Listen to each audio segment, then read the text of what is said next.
Hello, കുക്കറൊക്കെ അടുപ്പത്ത് വെച്ച് എന്താ പരിപാടി എന്നല്ലേ? വേറെ ഒന്നല്ല, നമ്മുടെ ഓണക്കിറ്റിലെ മിൽമയുടെ സേമിയയുടെ പായസം മിക്സ് ഉണ്ട്. അപ്പോൾ സുടുക്കുവിന് കുറേ നാളെ പായസം കഴിച്ചിട്ട് പായസം വേണമെന്ന് പറഞ്ഞിട്ടിരിക്കുക കേട്ടോ. അപ്പോൾ നമ്മളെ കയ്യിൽ മിൽക്ക് മെയ്ഡും കാര്യങ്ങളൊന്നും ഇല്ല. പിന്നെ ഇതിൽ വേറെ അഡീഷണൽ ആയിട്ടൊന്നും ചേർക്കണ്ടല്ലോ. അപ്പോൾ ഇവനാണെന്നുണ്ടെങ്കിൽ ഈ പാലടയുടെ കളറൊക്കെ വരണം പായസത്തിന്, അതാണ് ഇഷ്ടം. മിൽക്ക് മെയ്ഡൊക്കെ ചേർക്കുമ്പോൾ ആ ഒരു കളർ വരുമല്ലോ. അപ്പോൾ നമ്മളിന്ന് പുതിയൊരു തരത്തിലാണ് വെക്കുന്നത്. അതിനായിട്ട് കുറച്ച് പഞ്ചസാര കാരമലൈസ് ചെയ്തെടുക്കുന്നുണ്ട് കേട്ടോ.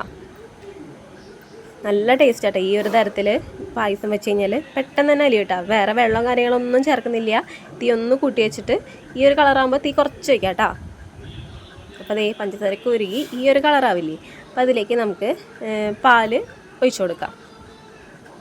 അപ്പോൾ 2 ലിറ്റർ പാലാണ് ആ ഒരു പാക്കറ്റിന് വേണ്ടതെന്ന് അതിൻ്റെ പുറത്ത് എഴുതി കൊടുത്തിട്ടുണ്ട്. പക്ഷെ നമ്മുടെ കയ്യിൽ 2 ലിറ്റർ ഇല്ല, 1.5 ലിറ്റർ പാലേ ഉള്ളൂ കേട്ടോ. പിന്നെ 2 ലിറ്റർ പാലിലേക്ക് 2 ഗ്ലാസ് വെള്ളമാണ് ചേർക്കേണ്ടത്. പക്ഷെ നമ്മുടെ കയ്യിൽ 1.5 ലിറ്റർ പാലും പിന്നെ ഈ പാലുണ്ടല്ലോ, നല്ല ഫാക്റ്റുള്ള പാലല്ല, അധികം കട്ടിയൊന്നുമില്ലാത്ത പാലാട്ടോ. അപ്പോൾ വേറെ വെള്ളം കാര്യങ്ങളൊന്നും ചേർക്കുന്നില്ല.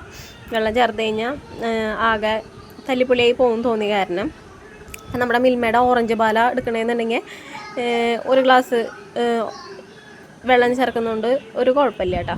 അത്യാവശ്യം നല്ല ഇതിൽ തന്നെ കട്ടിയുള്ള കാരണം ചേർത്ത് കൊടുക്കാം. അപ്പോൾ നമ്മളിതിലിപ്പോൾ വെള്ളം ചേർക്കുന്നില്ല കേട്ടോ. പിന്നെ പാലൊഴിച്ചിട്ട് നന്നായി തിളപ്പിച്ചെടുക്കണം. അപ്പോൾ ഇളക്കുമ്പോൾ ചിലപ്പോൾ പഞ്ചസാര ഇങ്ങനെ അടിയിൽ കട്ട പിടിച്ച് കൊടുക്കുന്നുണ്ടാവും. സാരമില്ല, അത് പാലൊന്ന് ചൂടായി തിളച്ച് വരുമ്പോൾ അതൊക്കെ മെൽറ്റായിക്കോളൂ കേട്ടോ. അപ്പോൾ ഇതിലേക്ക് ഞാനൊരു 4 കഷ്ണം ഏലക്കയും കൂടി ചേർത്ത് കൊടുക്കുന്നുണ്ട്. ഏലക്ക ചേർക്കേണ്ട ആവശ്യമൊന്നുമില്ല. ഓൾറെഡി പായസം മിക്സിൽ എല്ലാനും നട്ട്സും റൈസൻസും എല്ലാനും ഉണ്ടായിരിക്കും കേട്ടോ. എന്നാലും ഞാനൊന്ന് നല്ലൊരു സ്മെല്ലിന് വേണ്ടി ചേർത്ത് കൊടുത്തതെന്നുള്ളൂ. ഇപ്പം ഇഷ്ടമാണെങ്കിൽ ചേർത്താൽ മതി. ഏലക്കയുടെ ഫ്ലേവറൊക്കെ നല്ല രീതിയിൽ ഇഷ്ടമാണെങ്കിൽ ചേർക്കാം. അപ്പോൾ മുഴുവനോടുള്ള ഏലക്ക ഇല്ലയെന്നുണ്ടെങ്കിൽ ഏലക്കപ്പൊടി ചേർത്ത് കഴിഞ്ഞാലും കുഴപ്പമൊന്നുമില്ല. അപ്പോൾ ചതച്ചിട്ട് ചേർത്ത് കഴിഞ്ഞാൽ നന്നായി സ്മെല്ല് കിട്ടും. അപ്പം ഞാൻ ചതയ്ക്കാനൊന്നും നിന്നില്ല, അങ്ങനെ മുഴുവനോട് കൂടി അങ്ങോട്ട് ചേർത്ത് കൊടുത്തേക്കുന്നത്. ഇനി പാലൊന്ന് നന്നായി തിളച്ച് വരട്ടെ കേട്ടോ. അപ്പോൾ പാലൊക്കെ നന്നായി തിളയ്ക്കാൻ തുടങ്ങിയിട്ടുണ്ട്. നമ്മളിത് ഇളക്കി കൊടുക്കണം കേട്ടോ, ഇടയ്ക്കായിട്ട്. അല്ല വെച്ചാൽ പാട കിട്ടും കേട്ടോ. പിന്നെ നന്നായി തിളച്ച് തുടങ്ങിയപ്പോൾ ഞാൻ നമ്മുടെ പായസത്തിൻ്റെ മിക്സ് ഇതിൽ ചേർത്ത് കൊടുത്തിട്ടുണ്ട്. ഒരു 15 മിനിറ്റ് ഇത് വേവിച്ചാൽ മതി എന്നാണ് അത് മെഴുതിയേക്കുന്നത്. അപ്പോൾ ഇളക്കുമ്പോൾ എനിക്ക് ഈ സേമിയ ഒട്ടില്ലാത്ത പോലെയായിട്ടാണ് തോന്നുന്നത്. സേമിയൊക്കെ വെന്ത് വരുമ്പോൾ കുറച്ച് തിക്കായിട്ട് വരും. എനിക്ക് സേമിയ കുറവായി തോന്നി, കാരണം എൻ്റെ കയ്യിൽ കുറച്ച് സേമിയ ഇരിക്കുന്നുണ്ടായിരുന്നു കേട്ടോ. അപ്പോൾ ഞാൻ വറുക്കെ കാര്യങ്ങളൊന്നും ചെയ്തിട്ടില്ല. അത് അങ്ങനെ തന്നെ ചെറിയ കഷ്ണങ്ങളാക്കി ഇട്ട് കൊടുക്കുകയാണ് ചെയ്യുന്നത്. അപ്പോൾ വീഡിയോ ആദ്യമായിട്ട് കാണുന്ന ആരെങ്കിലും ഉണ്ടെങ്കിൽ ചാനലിന് സബ്സ്ക്രൈബ് ചെയ്ത് സപ്പോർട്ട് ചെയ്യാൻ മറക്കരുത്. നമ്മൾ 1K ആവാറായി. അപ്പോൾ ഒത്തിരി സന്തോഷമുണ്ട് കേട്ടോ.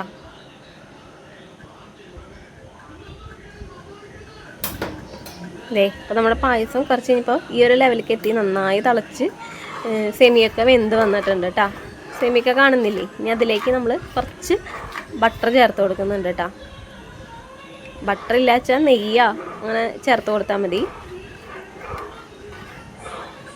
അപ്പം ഇങ്ങനെ എന്താ ബട്ടർ ചേർത്ത് കൊടുത്തതെന്ന് വിചാരിക്കുന്നുണ്ടാവും.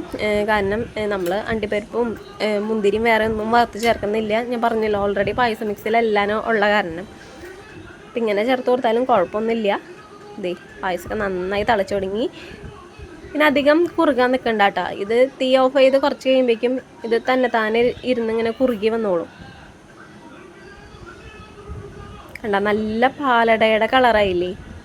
വേറെ നമ്മൾ മിൽക്ക് മെയ്ഡൊന്നും ചേർക്കാതെ തന്നെ നല്ല ടേസ്റ്റ് ആട്ടെ ഈ ഒരു പായസം കഴിക്കാനായിട്ട്. ശരിക്കും ഇത് നന്നായി ചൂടാറിയിട്ട് കഴിക്കാനാണ് നല്ല ടേസ്റ്റ് ഉണ്ടാവുക. എനിക്കുണ്ടല്ലോ ഇത് തലേ ദിവസം വെച്ച് പിറ്റേ ദിവസം ഫ്രിഡ്ജിൽ വെച്ചിട്ട് ലൈറ്റ് തണുപ്പോട് കൂടി കഴിക്കാൻ ഭയങ്കര ഇഷ്ടമാണ്. ഇത് കണ്ട, കുറച്ച് കഴിഞ്ഞപ്പോൾ ഇത് കുറുകി വന്നിട്ടുണ്ട്. അപ്പോൾ എല്ലാവരും ഒരു പ്രാവശ്യം ട്രൈ ചെയ്ത് നോക്കുക. ട്രൈ ചെയ്ത് നോക്കിയിട്ട് ഫീഡ്ബാക്ക് അറിയിക്കുക. ചാനൽ സബ്സ്ക്രൈബ് ചെയ്യുക. പുതിയൊരു വീഡിയോ ആയിട്ട് വീണ്ടും കാണാം.